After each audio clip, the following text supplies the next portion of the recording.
Assalamualaikum warahmatullahi wabarakatuh. Selamat siang, teman-teman. Waalaikumsalam warahmatullahi wabarakatuh.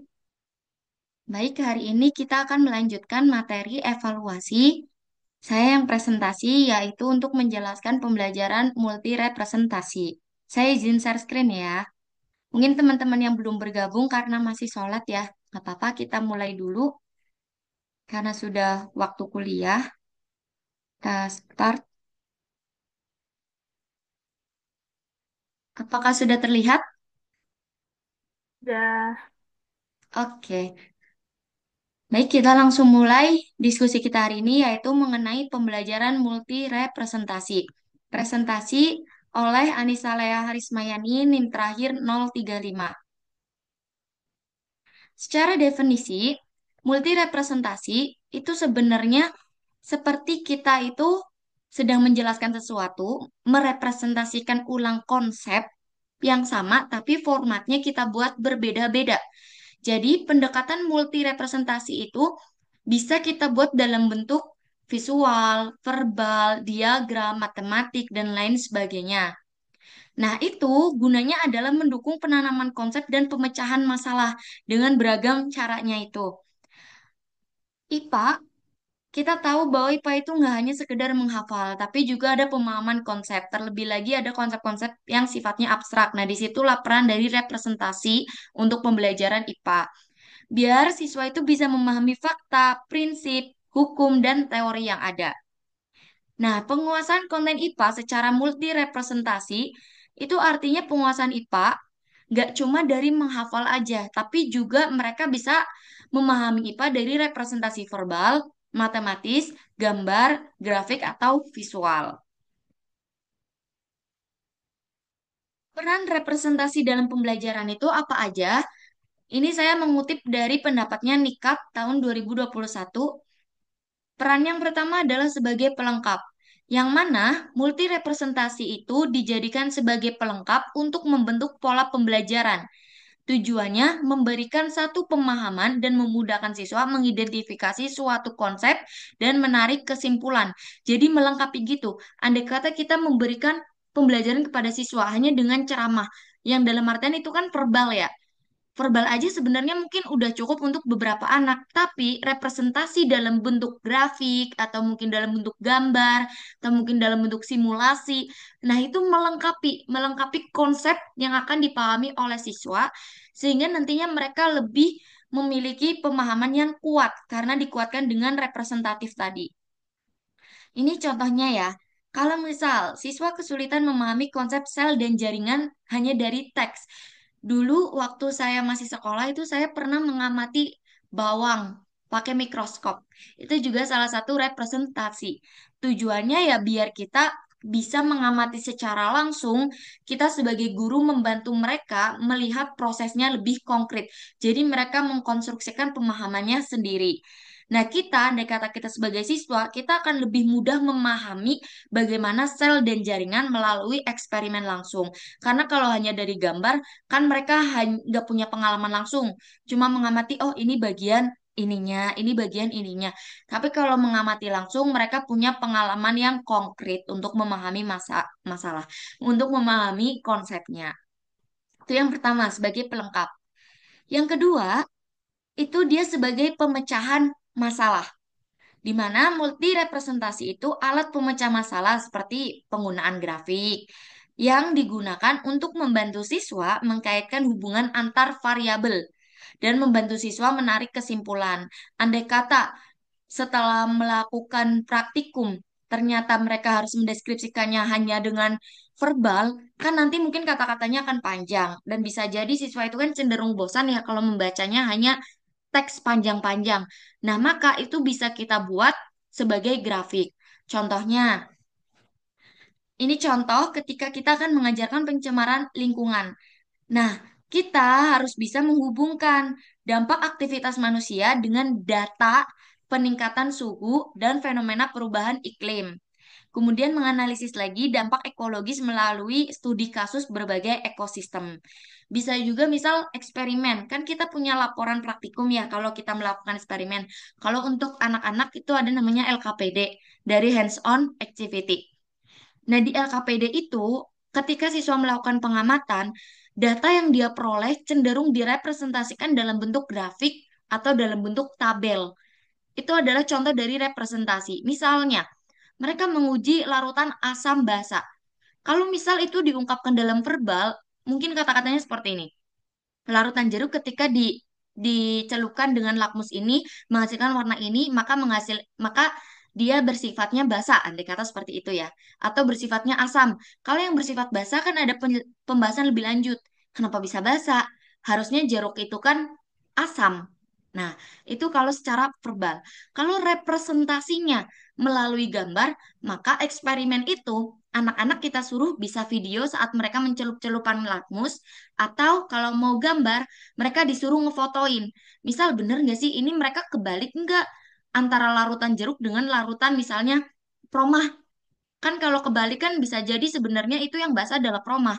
Tapi karena mereka nggak ngasih nama, nggak ngasih label, jadi bisa kebalik larutannya. Misal seperti itu. Nah, maka bisa diminta video, mohon maaf, bisa diminta video, bisa diminta dalam bentuk gambar. Nah, kalau datanya kita bisa buat tabel gitu. Tabel gitu. Misal larutan jeruk ketika dicelupin dengan lakmus merah, dia warnanya apa? Kalau dicelupin dengan lakmus biru, dia warnanya akan apa? Nah, setelah menghasilkan warna itu, di sebelahnya tabelnya, kesimpulannya, bahwa larutan jeruk itu merupakan asam atau basa. Itu contoh representasi sebagai pemecahan masalah. Next, yang terakhir yaitu representasi sebagai penambah wawasan. Kalau tadi penguat atau pelengkap, pelengkap itu untuk menguatkan. Penambah wawasan itu kayak misal mereka itu memperluas lagi gagasannya mereka. Dengan multi representasi, siswa bisa memiliki wawasan yang lebih luas dalam pengembangan konsep. Apabila representasinya itu beragam, siswa bisa melihat konsep dari berbagai sudut pandang. Jadi, mereka nggak cuma menghafal teks yang ada di dalam buku, tapi mereka juga bisa melalui pengamatan, melalui visual gambar, atau simulasi, atau dalam bentuk grafik. Kayak tadi praktikum, andai kata hanya dengan verbal, nah, mereka wawasannya hanya sebagai hafalan. Tapi kalau kita melakukannya secara praktikum, maka mereka bisa mengalaminya secara langsung. Itu menambah wawasan. Oh, ternyata bawang itu kalau diamati di mikroskop seperti itu. Atau nyamuk yang kecil diamati di mikroskop, ternyata bentuknya kayak gitu. Gede juga kalau pakai mikroskop. Nah, itu contoh menambahkan wawasan. Nah, di sini contoh yang lainnya, dalam materi pencemaran lingkungan, siswa bisa mempelajari teori pencemaran dari buku. Nah, kalau dari buku rata-rata siswa itu menghafal, maka kita perkuat lagi biar menambah wawasan mereka, yaitu kita harus memberikan data pencemaran, bisa udara, bisa air, bisa tanah, dari laporan ilmiah yang bisa diperoleh dari Google Scholar. Nah, bisa juga dengan melakukan observasi kebersihan di lingkungan sekolah mereka sendiri, atau menonton dokumenter mengenai dampak pencemaran dari berbagai negara. Apakah hanya Indonesia aja yang ibaratnya selalu bermasalah dengan pencemaran lingkungan? Jangan-jangan di luar negeri juga sama. Nah, itu contoh menambah wawasan. Untuk penerapan multirepresentasi, menurut teori kecerdasan yang multi ini, manusia itu memiliki kecerdasan yang berbeda-beda. Nah, hal itu bisa dipengaruhi oleh gaya belajar yang berbeda-beda juga. Maka dari itu, multi representasi ini sangat membantu guru untuk menjangkau anak-anak dengan gaya belajar yang berbeda-beda. Jadi kalau misal anaknya visual, kita kan ada representasi berupa gambar. Kalau anaknya audio, kita ada representasi berupa video yang ada suaranya gitu ya. Nah, dengan adanya multi representasi, maka siswa bisa terfasilitasi dengan gaya belajar yang berbeda-beda. Jadi, tingkat kecerdasan dan visualisasi individu bisa terakomodir dalam suatu kesatuan konsep yang utuh dan baku. Kita next. Nah, untuk penerapannya, ini ada tipe-tipe representasi. Jadi, sebenarnya ini mirip-mirip dengan pembelajaran diferensiasi. Nah, multi representasi prosesnya itu menggunakan gini. Jadi, biasanya Kalau yang pembelajaran zaman dulu kan representasinya cuma satu, contoh gurunya cuma menjelaskan aja, atau kita dulu masih musim LKS ya. Nah, itu contoh satu representasi. Nah, akhirnya itu tidak menjangkau banyak siswa. Siswa ada yang mengalami kesulitan dengan konsep yang diberikan. Maka dari itu banyak inovasi-inovasi terbaru di mana pembelajaran sekarang bisa dilakukan dengan multi representasi. Penggunaan multirepresentasi ini dianggap bisa mengatasi permasalahan yang dihadapi oleh siswa dalam menerima materi pembelajaran. Yang bisa kita berikan yang pertama ada representasi verbal. Untuk yang verbal itu bisa berupa penjelasan. Kita sebenarnya setiap mengajar anak-anak itu sudah melakukan representasi verbal. Itu paling dominan kita lakukan. Nah, bisa juga dengan membaca, siswa disuruh mengeksplorasi sendiri atau menyusun strategi, misal menyusun ide, menyusun desain kan nanti mereka mempresentasikannya ya. Nah, kemudian mereka melakukan penyelesaian, misal penyelesaian dalam eksperimen. Kemudian setelah itu mereka melakukan memeriksa kembali jawaban atau evaluasi. Itu contoh verbal. Jadi aktivitas memberi dan menerima informasi. Kemudian yang berikutnya representasi visual atau dalam bentuk gambar. Kalau dalam bentuk gambar ini, dia bisa berupa sketsa atau gambar yang dideskripsikan sesuai dengan yang sedang kita bahas. Misal kita lagi bahas tentang kulit. Nah, kalau kita cuma ngomong penyakit cacar air, penyakit kudis, penyakit panu, tapi tanpa gambar, apakah itu langsung terbayang di kepala anak-anak? Apalagi anak-anak yang kita ajar adalah anak-anak SMP yang dimana dia belum bisa berpikir secara abstrak, baru mau mulai belajar. Kalau menurut teori Piaget ya. Nah, anak-anak SMP itu mereka harus melihat objek konkret biar mereka bisa membangun pemahamannya. Maka dari itu, kita perlu menghadirkan visual. Andai kata kita mau ngomong kesehatan kulit, ya hadirkanlah. Kalau nggak menjaga kesehatan kulit, apa yang terjadi? Misal panuan, atau kudis, atau kurap, atau jamur. Nah, itu sajikanlah dalam bentuk gambar. Itu contoh representasi visual atau gambar. Ada juga representasi yang mirip yaitu representasi grafik. Nah, itu menghubungkan antara satu variabel dengan variabel yang lain. Misalnya memberikan suatu treatment dalam eksperimen gitu ya. Apabila ini ditambah, maka kadar ini meningkat atau menurun gitu. Apabila variabel yang A dikurangi, maka akibatnya ini akan menurun atau menaik lagi konsentrasinya itu kalau di kimia. Itu contoh untuk representasi visual, gambar atau grafik. Next, ada representasi simbolik atau matematis. Kalau yang ini itu berkaitan dengan pengolahan data. Contohnya kayak di IPA terpadu itu kan sains juga udah terintegrasi dengan STEM ya, ada matematik. Jadi memang untuk multi representasinya dalam sains juga sudah mulai bisa disajikan dengan data berupa angka, bisa penggunaan rumus. Terlebih lagi kayak misal fisika, itu di situ main rumus banget ya teman-teman. Nah itu sebenarnya kita sudah melakukan representasi matematis. Kemudian diberikan simbol-simbol, contohnya kayak di kimia, simbol-simbol yang harus dipahami ketika di laboratorium. Misal jangan disentuh karena itu korosi atau mudah terbakar. Itu contoh dari representasi simbolik. Manfaatnya apa penerapan multirepresentasi ini?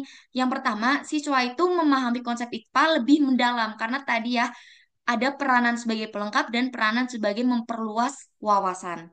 Jadi mereka dengan melihat berbagai bentuk representasi, mereka bisa membangun pemahamannya lebih kompleks lagi. Kemudian yang berikutnya mengakomodasi beragam gaya belajar karena representasinya bisa visual, bisa juga dengan simbol, bisa juga dengan verbal, itu mengakomodir gaya belajar anak-anak. Yang berikutnya, informasi yang disajikan dalam berbagai bentuk membantu siswa memahami konsep tanpa kelebihan beban kognitif. Dalam artian gini, teman-teman, maksudnya nggak kelebihan beban kognitif. Kalau kayak dulu, kita kan hanya belajar dari LKS, atau zaman sekarang tuh namanya modul atau bahan ajar. Nah, anak-anak yang nggak bisa belajar pakai itu, mereka akan mengalami beban kognitif. Dalam artian apa? Menghafalkan teori yang sebanyak itu dalam buku teks yang isinya itu cuma tulisan. Itu contoh beban kognitif. Yang akhirnya apa? Kadang kalau kita menghafalkan hal-hal baru, kita udah lupa. Atau mungkin setelah kita ujian, kita udah lupa lagi dengan materi yang kita hafalkan sebelumnya. Nah, itu karena kita mengalami beban kognitif dalam belajar. Makanya kita perlu bantuan-bantuan yang mempermudah kita dalam memahami konsep. Contohnya bantuan dengan gambar, contohnya bantuan dengan simbol atau data-data gitu.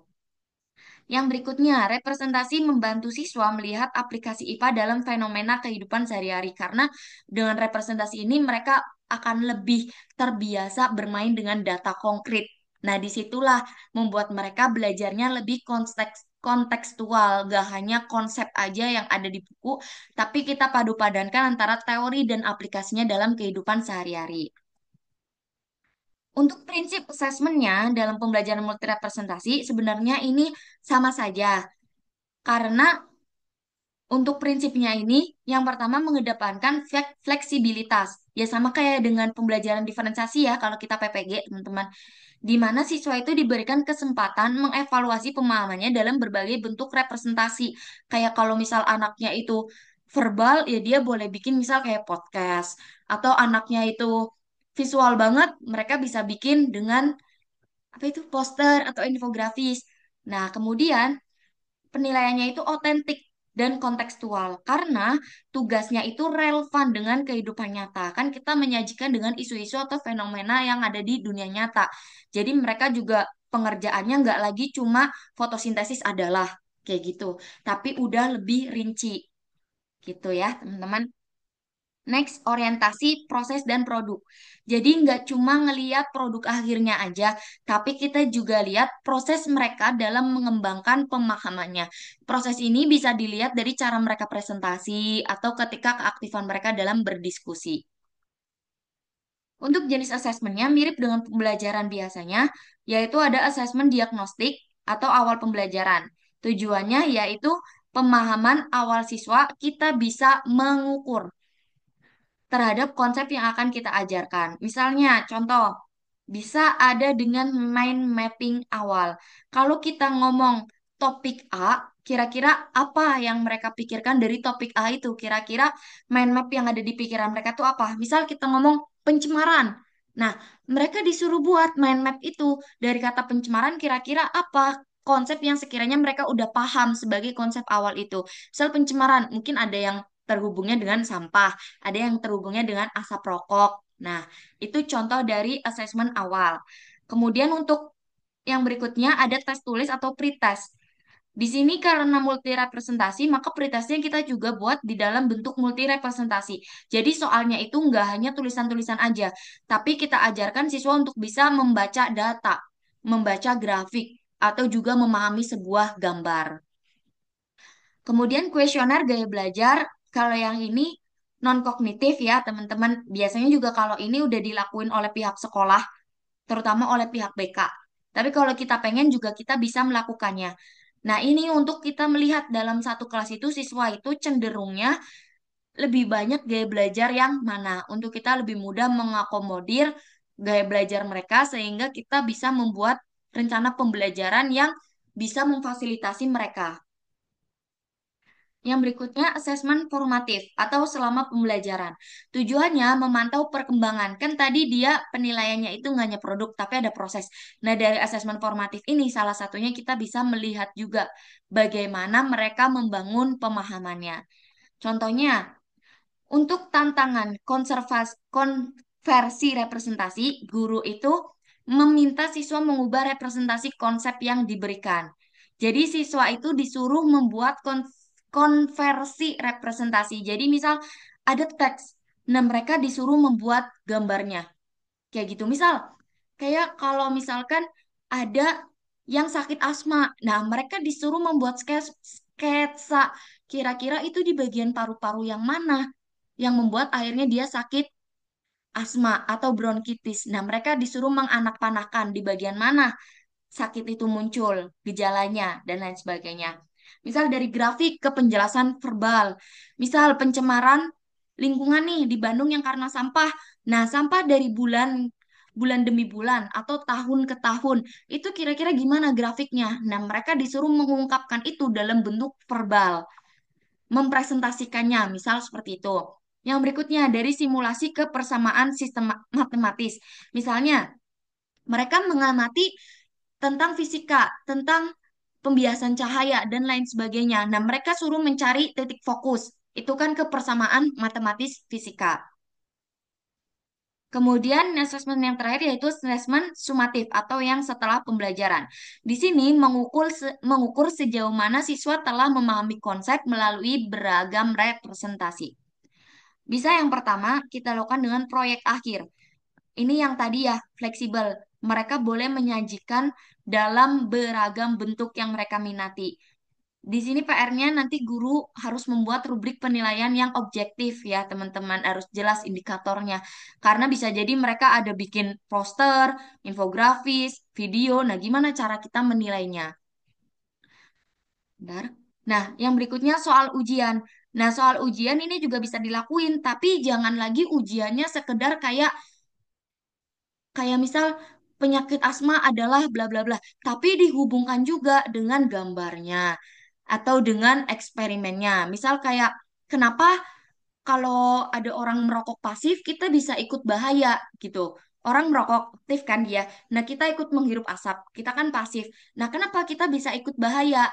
Nah, itu mereka bisa menjelaskan dalam bentuk verbalnya. Dan fenomena-fenomena yang lain, misal penumpukan sampah juga kita sajikan data antara yang dilakukan oleh pemerintah, misal dari Januari ke Februari meningkat. Nah, kira-kira kenapa nih? Apakah dari kesadaran masyarakatnya? Apakah dari upaya pemerintahnya yang belum melakukan upgrade? Dan lain sebagainya.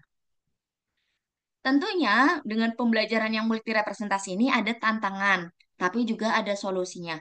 Tantangannya yang pertama, siswa sulit menggunakan lebih dari satu bentuk representasi karena dianggap terlalu kompleks kalau lebih.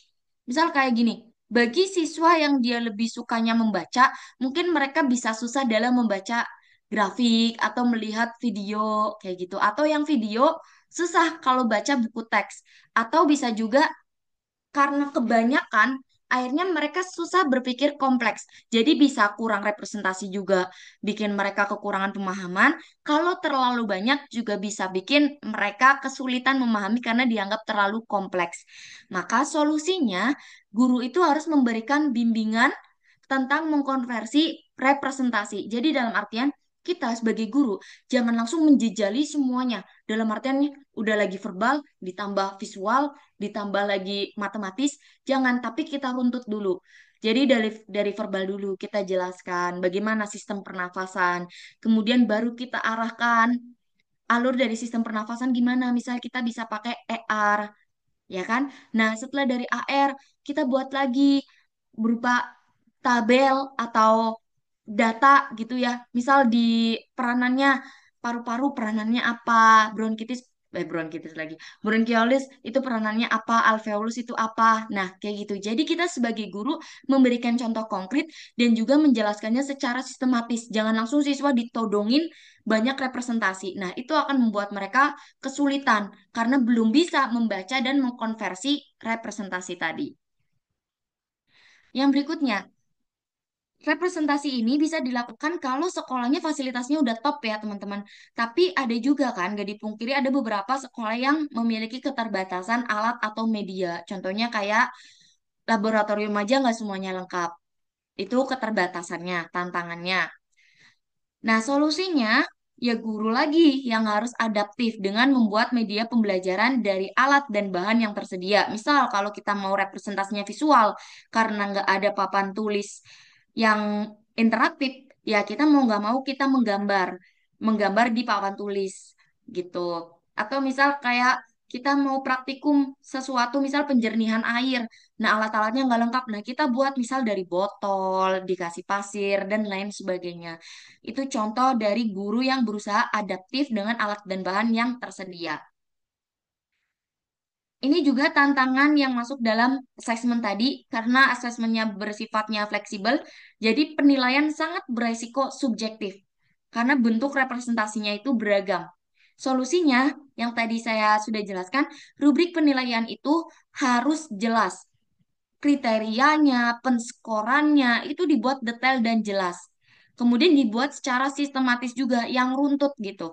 Misal kayak keluasannya, kejelasannya, itu kita harus buat kejelasannya gitu. Misal poster, jelas itu apanya nih? Apakah tulisannya ataukah gambar-gambarnya? Itu lain dengan video. Kejelasannya apa? Misal untuk video jadi ada indikator suara, dubbingnya. Itu contoh ya teman-teman untuk kita membuat rubrik penilaian yang jelas dan sistematis biar enggak subjektif. Ini adalah sumber referensi yang saya gunakan. Baik, terima kasih teman-teman. Sekian presentasi dari saya. Mari kita lanjutkan ke sesi diskusi untuk saling sharing pengalaman ketika teman-teman siapa tahu sudah pernah melakukan representasi. Saya yakin pasti kita di sini pernah melakukannya ya. Ayo kita berdiskusi bersama-sama.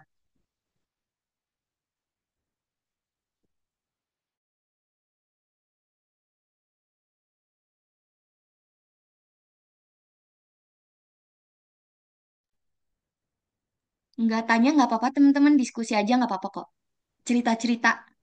Halo Mbak, Assalamualaikum. Iya, Waalaikumsalam Pak Prangga. Iya Mbak, ini luar biasa presentasinya ya, detail, jelas.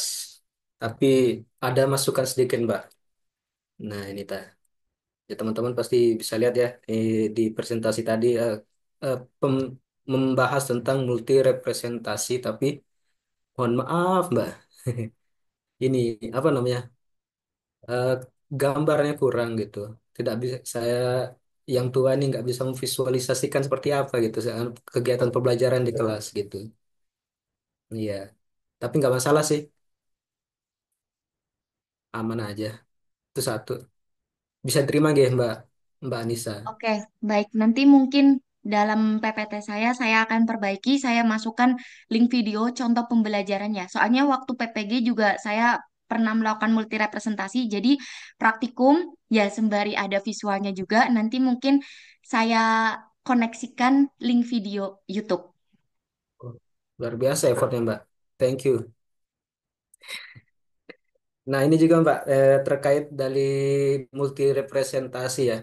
Kayaknya ini nyambung ke perkuliahan tadi yang tadi pagi gitu tentang siapa ya tadi bahas Piase. Hani, Hani, Han. Oh Mbak Hani Mbak. Oh iya gitu tadi kan. Eh kalau saya mau sambung-sambungkan gitu seperti ada gimana ya kalau di kelasnya.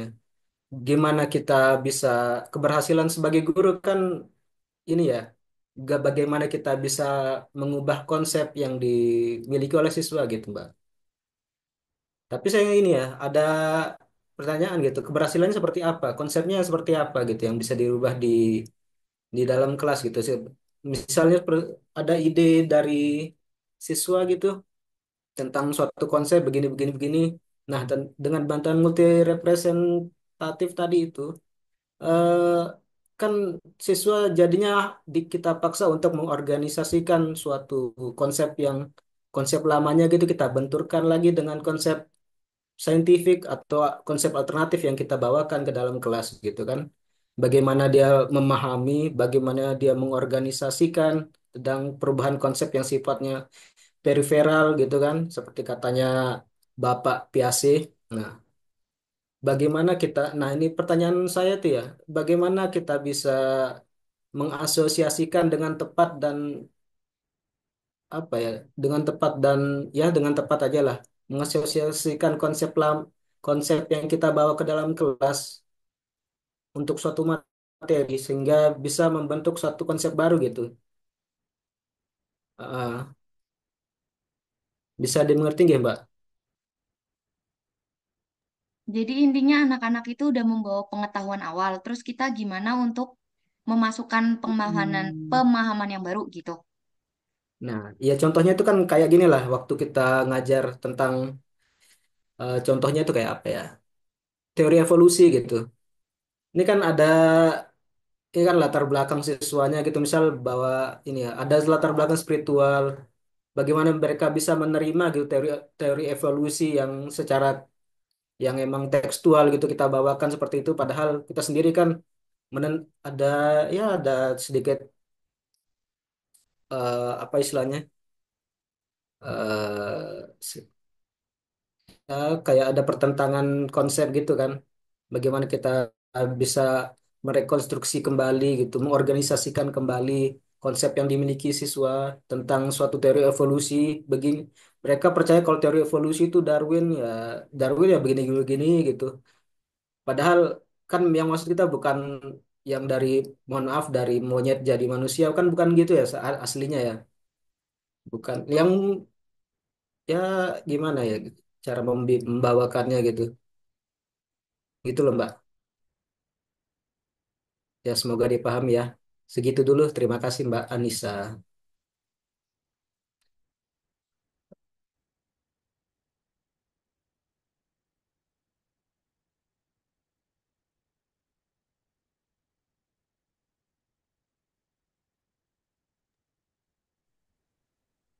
Mungkin saya bantu menjawab ya terkait teori PHCI tersebut. Nah, di mana bahwa ada dari mulai skema, asimilasi, akomodasi, bahkan di di keseimbangannya itu karena kita sebagai guru ya otomatis kita harus selesai dulu dengan diri kita. Seperti tadi kata Pak Pak Pak Sunarbi itu kan udah menjelaskan tadi bahwa dia masih ada gejolak dalam diri dia sehingga dia tidak melanjutkan lagi pemahaman terkait yang menurut dia tidak sejalan dengan apa yang udah dia pahami sebelumnya. Nah, baiknya ketika kita sebagai guru, kita kan harus haus ya akan ilmu pengetahuan.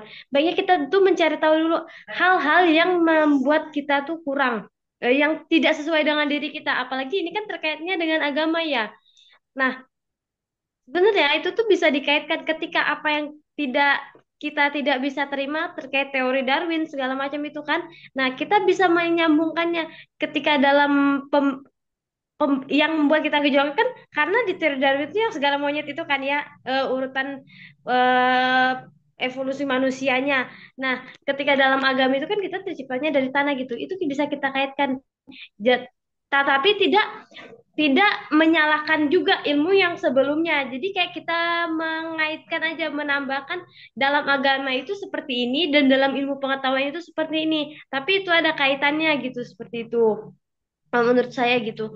Kan di teori itu kan kalau nggak salah, kalau saya nggak salah ya, kalau kata dosen saya sebenarnya kita tuh bukan dari monyet, tapi lebih ke kekerabatan, bukan bukan yang berasal dari monyetnya, tapi lebih ke kerabatannya. Jadi yang kayak yang manusia purba segala macam itu berasal dari monyet itu enggak, tapi lebih ke kekerabatannya. Kekerabatan ini di mana maksudnya itu kita memiliki ciri fisik yang hampir sama, tapi bukan berarti kita itu sama gitu.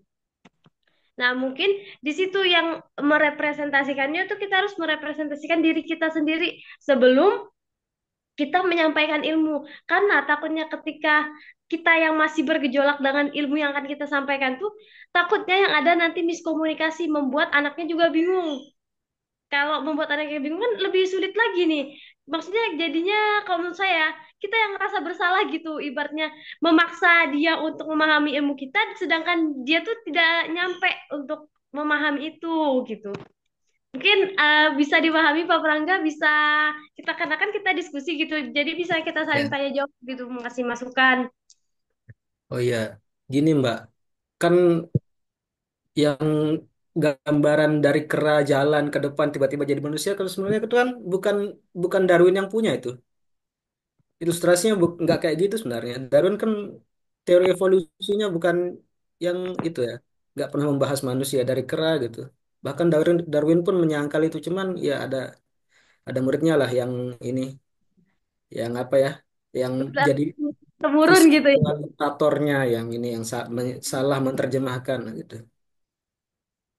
Nah, itu kayak kita pun sebagai guru juga kayak harus mengklarifikasi deh, mengklarifikasi bahwa eh, bahwa itu tuh bukan itu loh teori aslinya, dia tuh harusnya begini begini begini. Nah, dari situ kan kita juga bisa merepresentatif itu kan kayak membenarkan bahwa kayak dikata Pak Prangga bahwa teori Darwin itu Darwin juga menyangkalkan bahwa bukan yang dari apa sih urutan yang manusia purba itu sebenarnya gitu. Nah ini, oh ya satu lagi saya lupa nih, akan gitu ya. Terus cara kita ini loh, cara kita mengetahui gitu tanpa harus melakukan asesmen ya. Eh, apa yang kita masuk, apa yang pembahasan yang kita bawa itu berhasil dapat diterima dengan siswa itu bagaimana gitu, Mbak?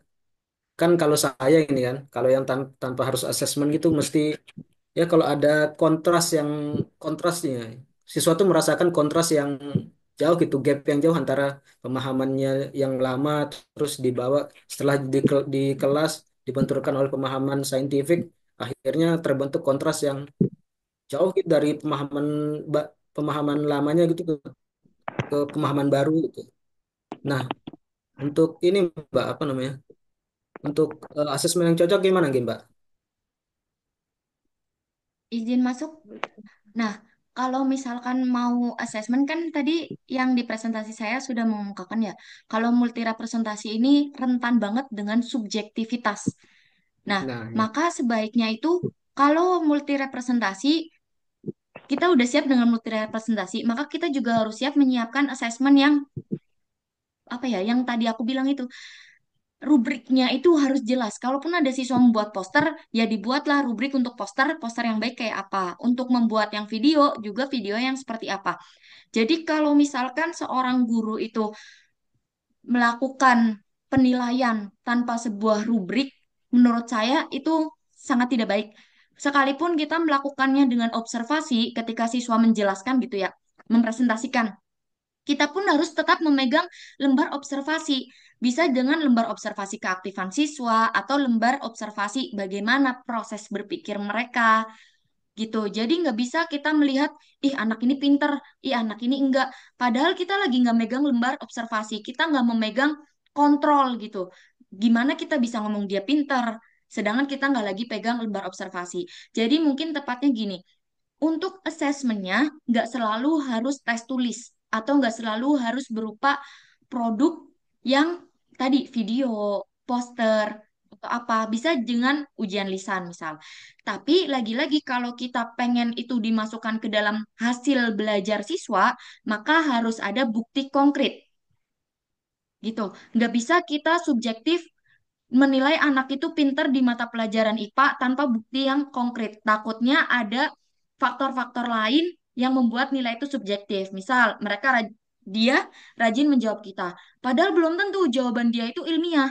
Tapi karena kita merasa, ih, kok yang lain ngacangin kita, dia doang nih yang aktif, dia doang nih yang menghargai kita. Akhirnya kita merasa kayak hutang budi sama dia. Kita merasa, oke, karena kamu aktif, ibu kasih nilai bagus ya. Padahal keaktifan dengan ilmu, ilmu pengetahuan yang dia miliki harusnya itu penilaiannya beda ya. Yang tadi Mbak Hanif jelasin juga ada penilaian kognitif, afektif, dan psikomotor. Jadi kalaupun anak itu aktif menjawab kita, maka mungkin itu bagusnya di penilaian yang afektif. Belum tentu yang dia jelasin itu konsepnya benar. Maka dari itu menurut saya untuk membangun assessment nggak bisa hanya melalui pengamatan tanpa rubrik penilaian yang jelas. Jadi sekalipun kita nggak mau membuat ujian tulis atau yang tadi poster video, tapi kita bisa buat dengan lembar observasi atau bisa buat dengan lembar keterampilan proses sains. Nah, nanti di situ kita checklist-checklist ketercapaian mereka kayak gimana, itu juga bisa kita jadikan bahan feedback untuk mereka belajar berikutnya. Oke, Mbak.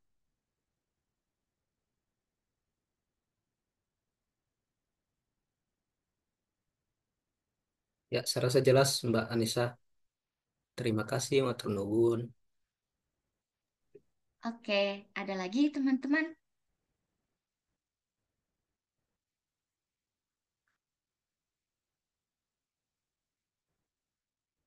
Apakah sudah cukup?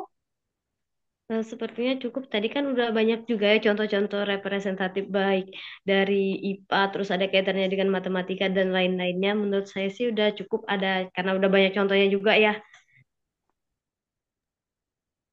Baik, karena udah cukup, alhamdulillah. Semoga materi presentasi hari ini bisa bermanfaat. Apabila ada kekurangan dalam presentasi ataupun bahan presentasi saya, semoga dimaafkan dan insya Allah saran dari Pak Prangga tadi akan saya tindak lanjuti dengan memperbaiki presentasi saya. Terima kasih untuk partisipasi teman-teman di sini. Selamat Lebaran ya teman-teman. Mari kita akhiri perkuliahan kita hari ini. Wassalamualaikum warahmatullahi wabarakatuh. Waalaikumsalam warahmatullahi Waalaikumsalam wabarakatuh. warahmatullahi wabarakatuh. Teman-teman, mohon maaf lahir dan batin ya.